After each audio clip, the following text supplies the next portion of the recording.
Pack your stuff and bounce." The sentence cracked through the living room so fast and so sharp that for a second I honestly thought I imagined it. But nah, everybody heard it. Every single person sitting around that giant marble coffee table froze, like somebody hit pause on the whole house. The music from the kitchen kept playing low in the background. The ice machine in the fridge kept dropping cubes. Somebody's phone buzzed on the couch. But inside me, everything stopped. I was still holding the tiny blue gift bag in my hand. The tissue paper shook because my fingers were trembling so hard. Across the room, my fiancé's mother stared at me like I was trash somebody forgot to take out.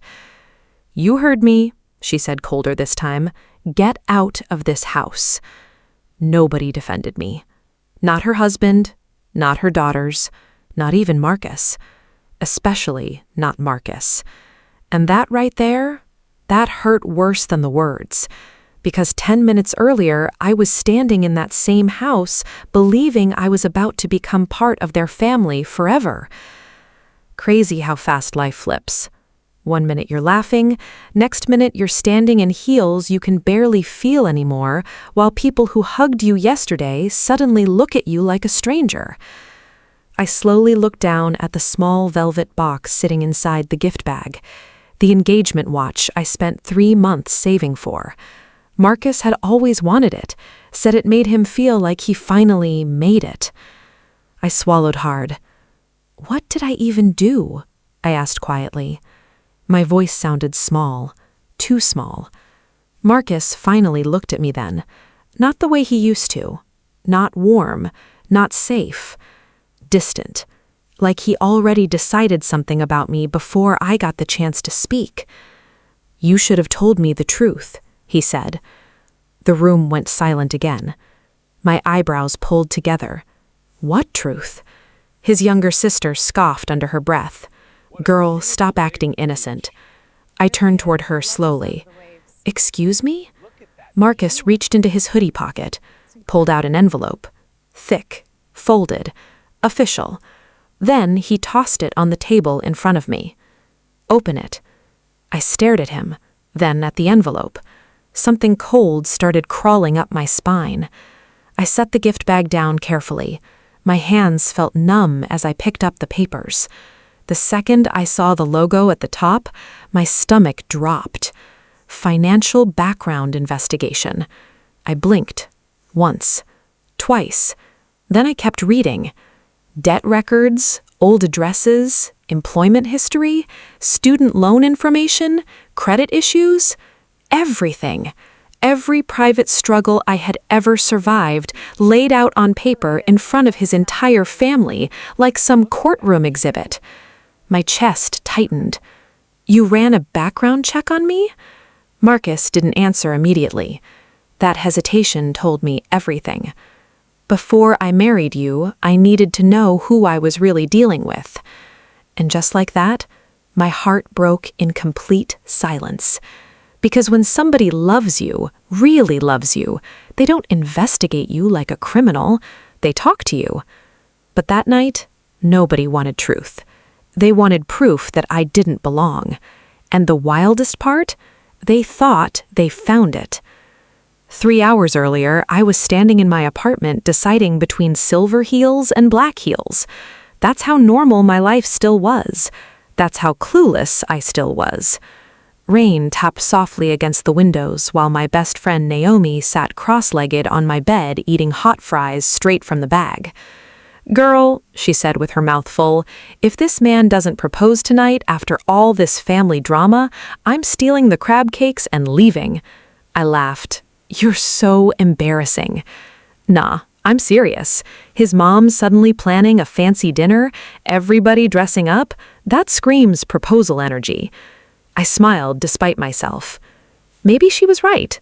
Lately, Marcus had been acting nervous, too sweet, too careful. He kept asking weird questions like what kind of rings I liked and whether I'd ever move out of Chicago for love. The signs were there. Still, something about that dinner invitation felt off. Not enough to scare me, just enough to sit weird in my chest. "You okay?" Naomi asked suddenly. I looked up. "Yeah, why?" "You've been zoning out for like 5 minutes." I forced a smile. Probably just tired. But honestly, I wasn't tired. I was remembering the way Marcus sounded on the phone earlier. Tight, distracted, not excited. "Mom wants everybody there by 7, he said. No jokes, no teasing, no baby, just flat. And after 2 years together, I knew his moods. Still, I ignored it. Because when you love somebody, you become talented at explaining away red flags. By 6:40, Naomi helped zip up my emerald green dress while Beyoncé played low through my speaker. "Whew," she said dramatically, fanning herself. "If this man fumbles you, he deserves jail time." I laughed again, but this time it felt thinner.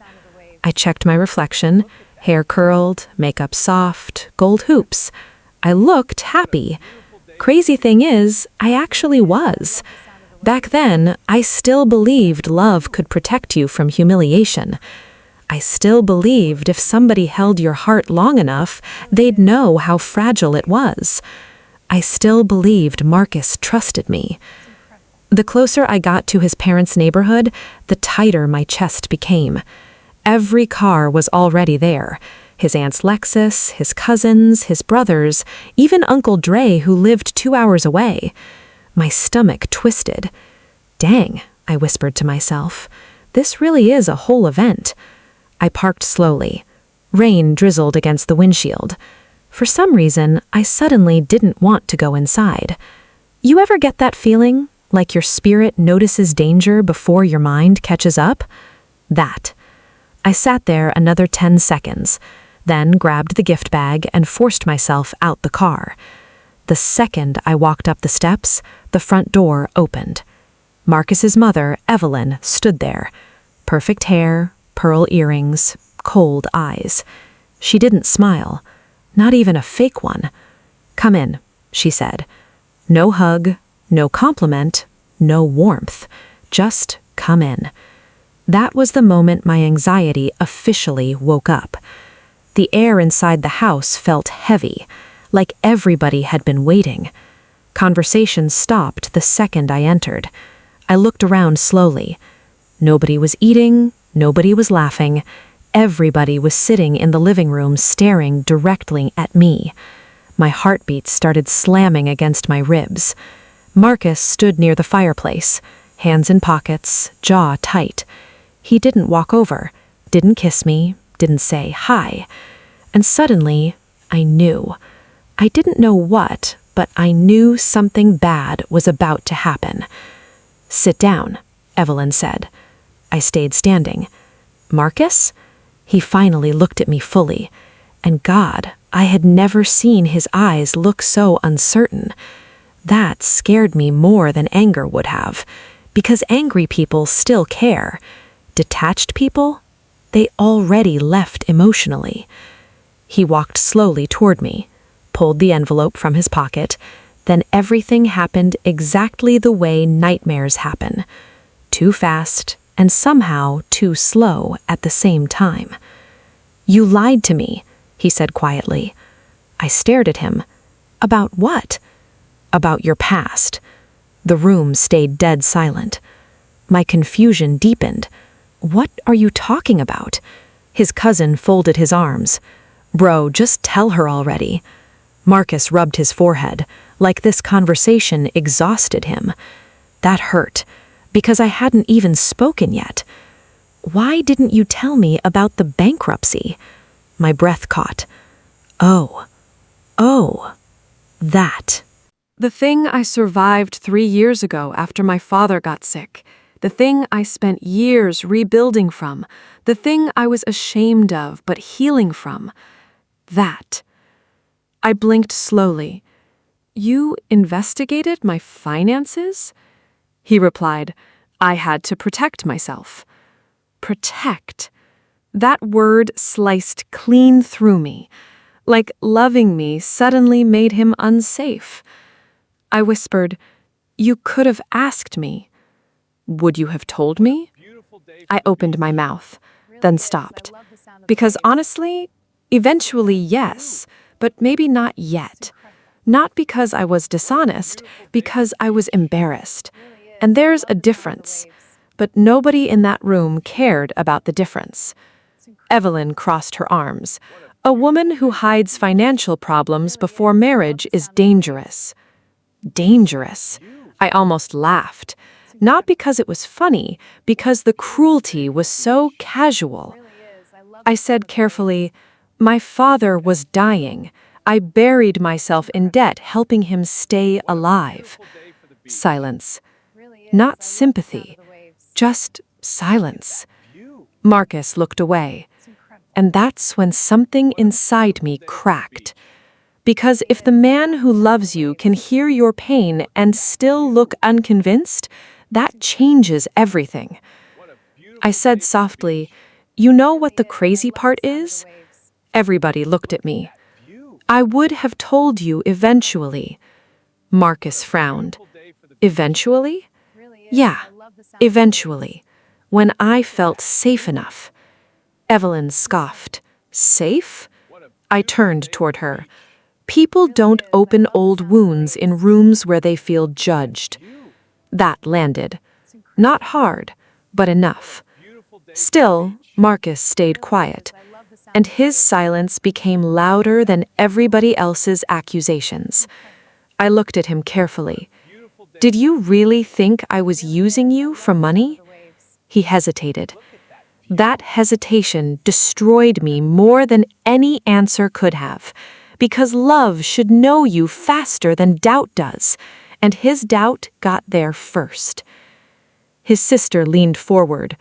"Honestly, it just looks suspicious." "What does?" "A pretty girl with financial problems suddenly dating a successful guy." I stared at her. The disrespect was so open now. No mask, no pretending, just judgment. I nodded slowly. "So that's what you think of me?" Nobody answered, which was answer enough. I looked back at Marcus. "And you let them sit here talking about me like this?" His expression tightened. "They're my family.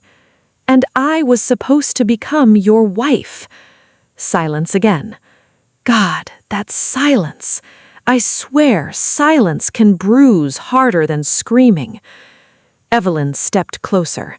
"Marcus deserves honesty." "You're right," I said quietly. Everybody blinked. Even Marcus looked surprised. I nodded slowly. "He does deserve honesty." Then I pointed at the papers. "So let's be honest." I took a breath.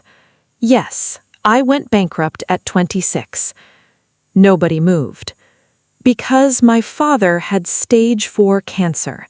Insurance stopped covering treatment. My mother was already gone, and I chose debt over watching him die without trying.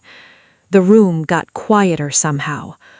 I worked 3 jobs after he passed. I rebuilt my credit. I rebuilt my life, and not once did I ask Marcus for a single dollar. I looked directly at him. Not once. His jaw tightened. Because he knew it was true. Every date I contributed. Every trip I paid my share. Every birthday gift thoughtful, intentional. I loved him honestly. But honesty apparently wasn't enough without perfection. For a second, I thought maybe things would calm down. Maybe somebody would finally realize how insane this entire setup was.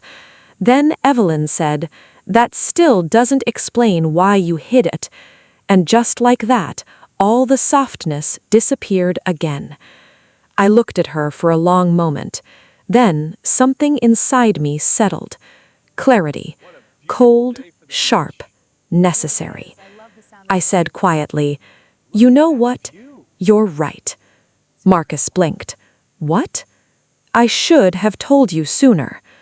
Relief flickered briefly across his face. Then I continued, But you also should have loved me enough to ask me before humiliating me in front of an audience. That hit. Hard. His uncle cleared his throat awkwardly. Nobody looked comfortable anymore. Good, because finally the discomfort belonged to everybody, not just me. Marcus stepped toward me. I wasn't trying to humiliate you. I laughed softly. Actually laughed.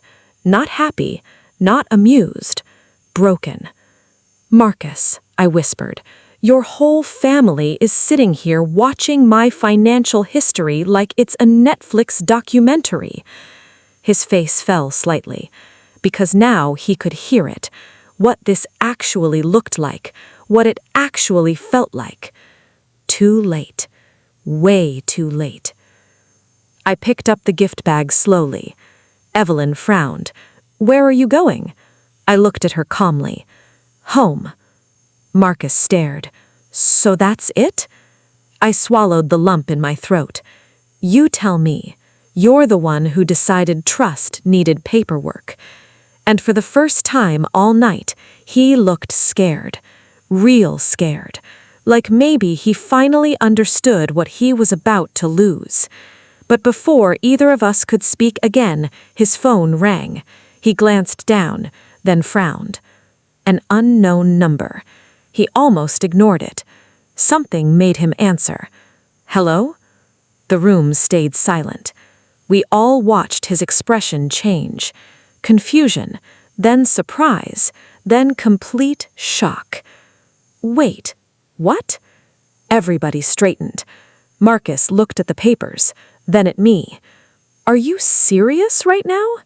His voice sounded hollow. The person on the phone kept talking.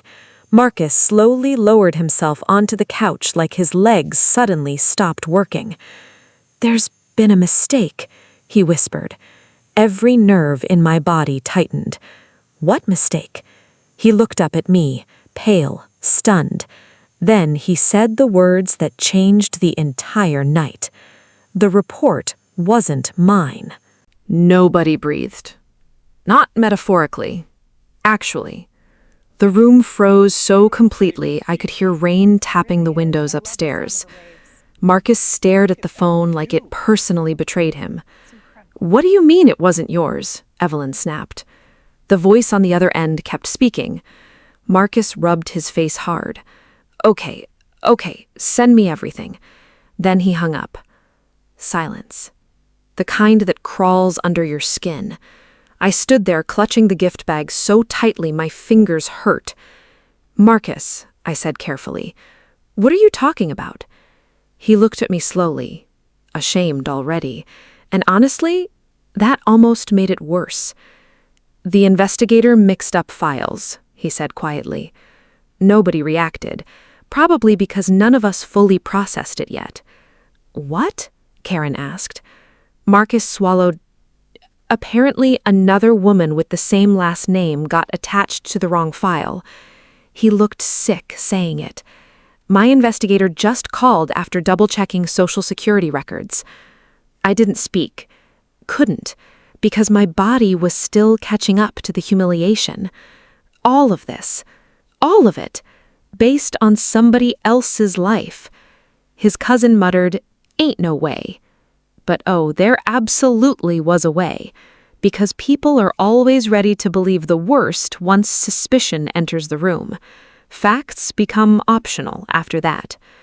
Marcus stood slowly. Jade. Don't. One word. Soft. Sharp. He stopped immediately. My chest hurt.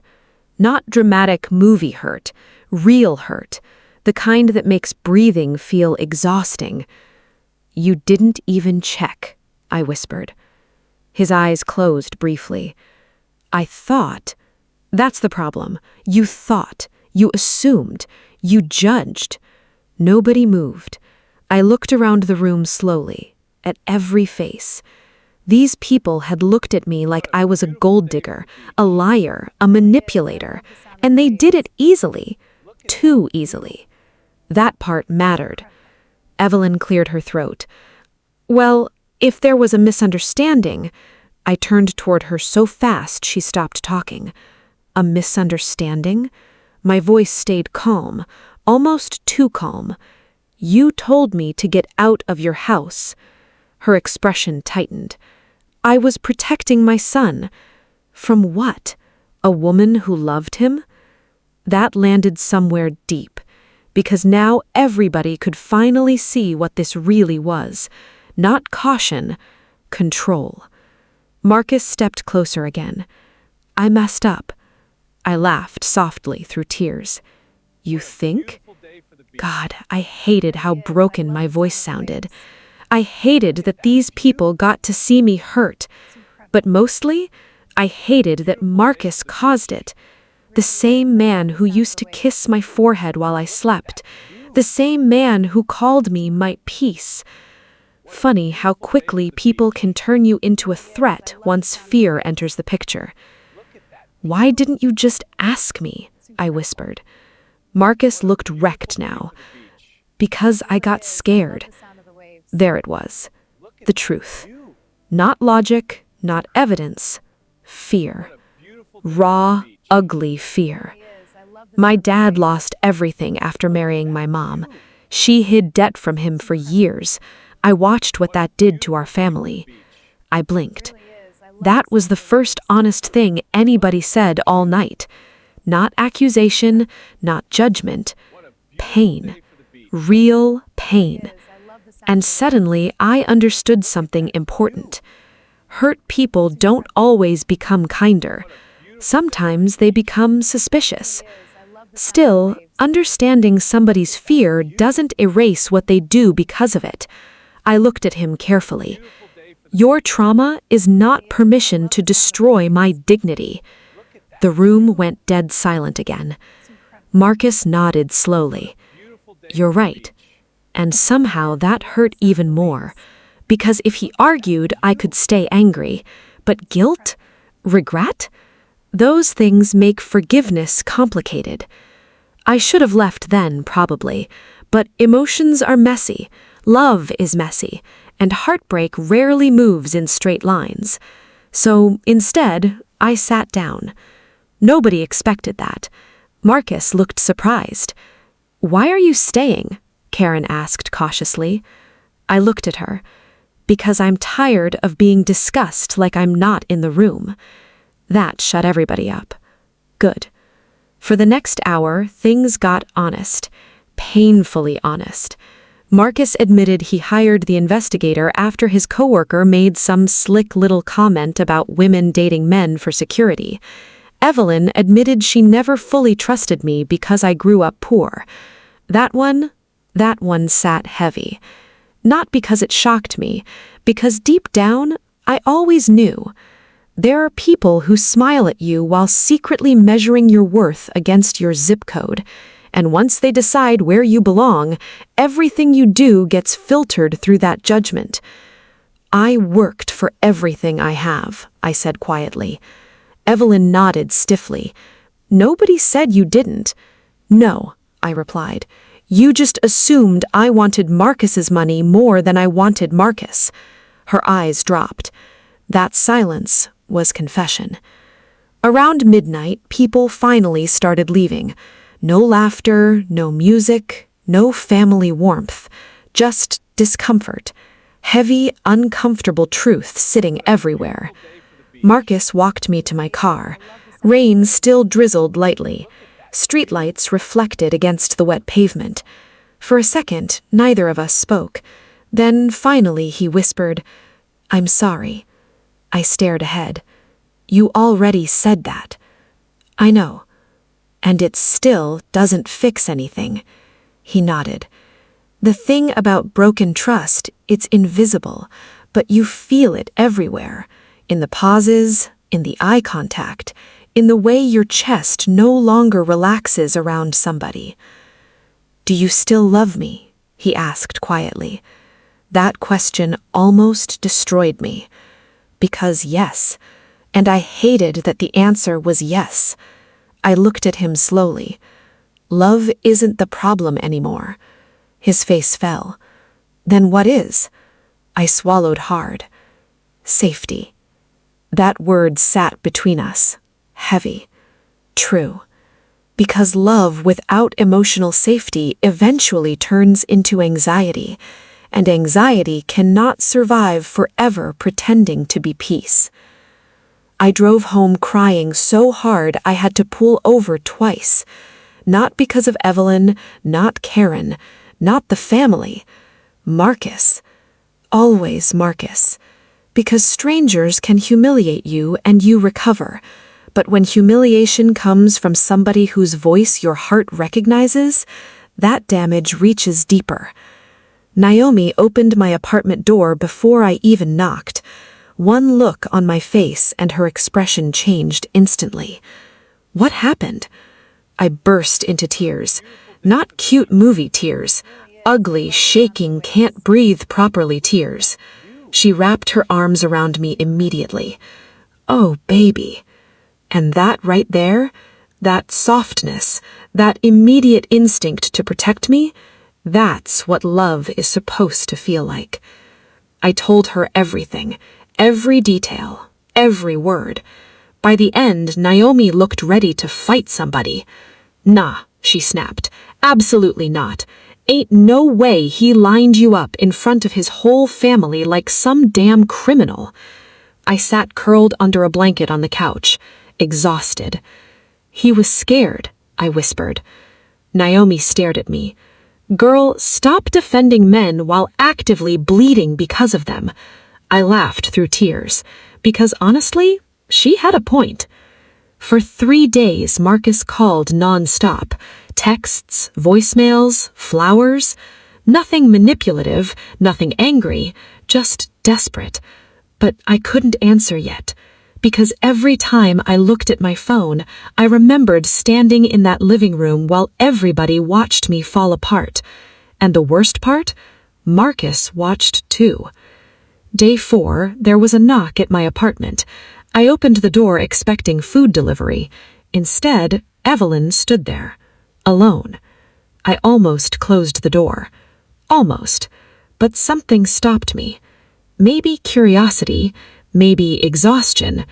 Maybe I just wanted to see whether guilt finally reached her. She looked different, less polished somehow, less certain. Can I come in? She asked quietly. That alone shocked me. Evelyn never asked. She expected.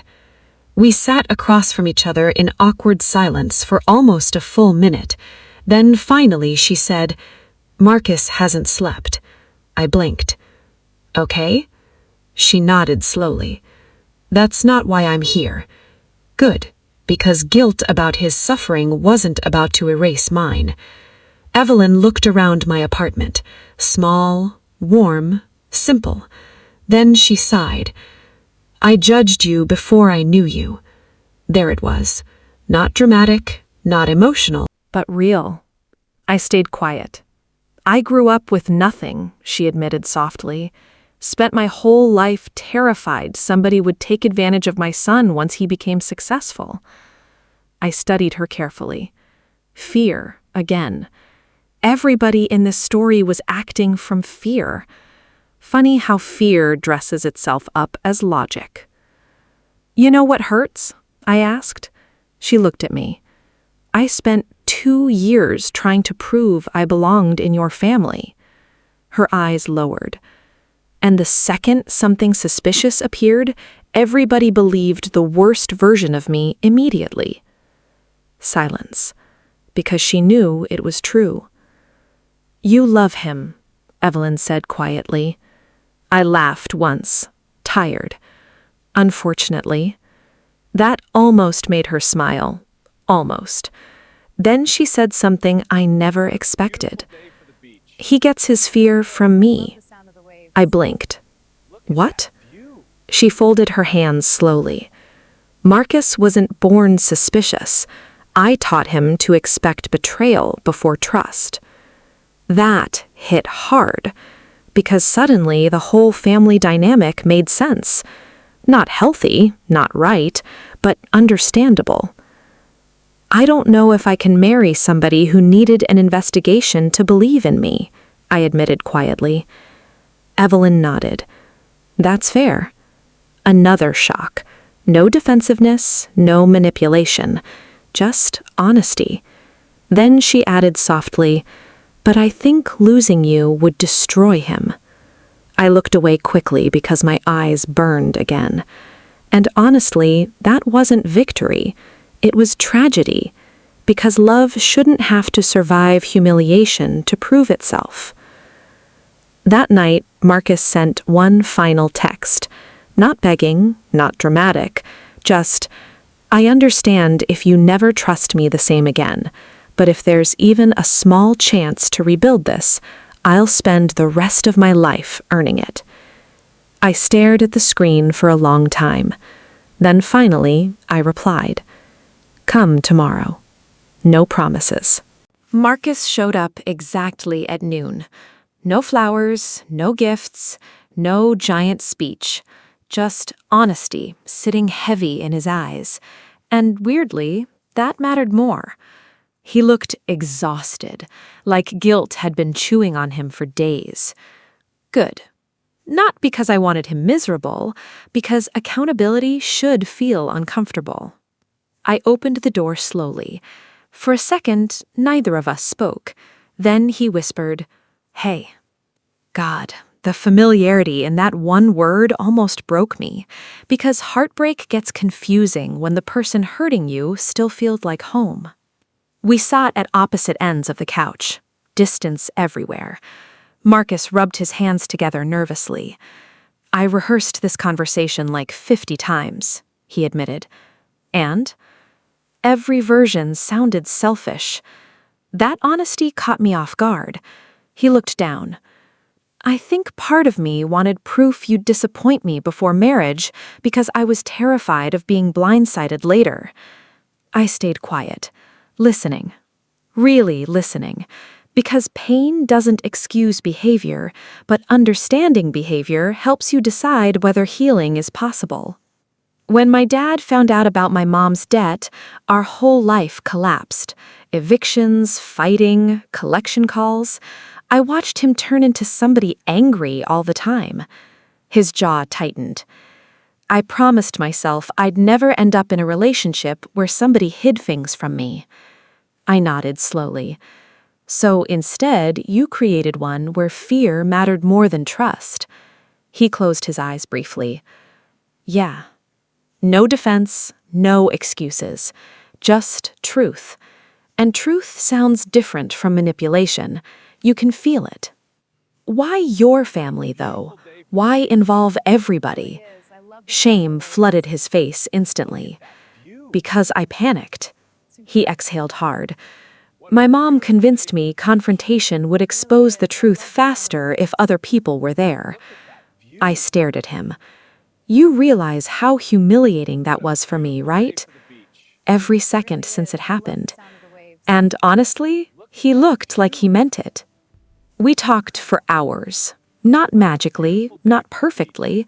Sometimes softly, sometimes angry, sometimes both. I told him how betrayed I felt, how unsafe that living room became, how his silence cut deeper than the accusations. He listened, actually listened. No interrupting, no defensiveness. That mattered too. At one point, I asked the question sitting deepest in my chest. If the report was real, would you have left me? Marcus went still. Long pause. Then finally, "I don't know." That truth hurt, but weirdly, I respected it more than a comforting lie, because real healing cannot survive fake answers. Around sunset, he looked at me carefully. "Do you still see a future with me?" I stared out the window, orange light spilling across the apartment walls. Honestly, I didn't know, and that scared me, because before that night, I never questioned us, not once. Trust used to feel automatic. Now it felt fragile, like glass somebody already cracked. "I still love you," I admitted quietly. His eyes closed briefly like the words physically hit him. But love by itself isn't enough anymore. He nodded immediately. I know. No, I corrected softly. I don't think you did before. Silence. Then he whispered, You're right. Over the next few months, we didn't magically return to normal. That's not how real damage works. People online love stories where one apology fixes everything. Real life? Nah. Real trust rebuilds slowly, quietly, painfully, like learning how to walk again after an injury. Marcus started therapy, not because I forced him, because he realized fear had been running his relationships for years. That mattered. People only truly change when they become uncomfortable with who they've been. Evelyn changed too, slowly, awkwardly. One afternoon, she invited me to lunch, just us. No audience, no tension.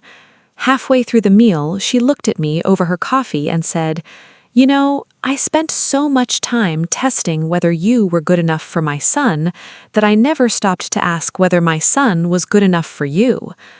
I almost dropped my fork because, wow, that level of self-awareness from Evelyn, historic. We both laughed softly, and for the first time ever, it didn't feel forced. Another night, months later, Marcus and I sat on my apartment balcony sharing tacos while traffic hummed below us. Simple moment, warm night, city lights everywhere. He looked over at me quietly. Thank you for not giving up on me immediately. I took a slow breath.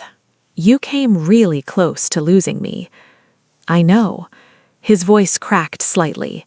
And I believed him. Not because he said the right things, because his actions finally matched them. There's a difference. A year later, we got married. Small ceremony, no giant ballroom, no dramatic perfection. Just people who actually understood what commitment costs. During the reception, Evelyn hugged me tightly before dinner.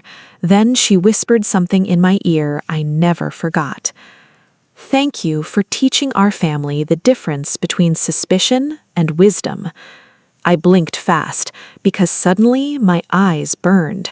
Not from pain this time, healing. Later that night, Marcus pulled me onto the dance floor while old-school R&B played through the speakers. His forehead rested against mine. You know what scares me most? He whispered. What? How close I came to ruining the best thing that ever happened to me because I was afraid of getting hurt. I looked at him carefully. Then I said the truest thing I learned from it all. Fear protects people from pain sometimes, but it also steals love if you let it lead too long. He nodded slowly, because now he understood, really understood. Trust isn't built by investigations. It's built by conversations, by vulnerability, by choosing honesty before suspicion. And sometimes the strongest relationships aren't the ones that never break. They're the ones where people finally learn how to stop breaking each other. If you've ever been judged too quickly, misunderstood, or forced to defend your heart in rooms where people already decided who you were, remember this. The people meant for your life will eventually care more about understanding you than accusing you. And real love doesn't humiliate you to feel secure. It learns, it grows, it listens, even after failure, especially after failure. The end.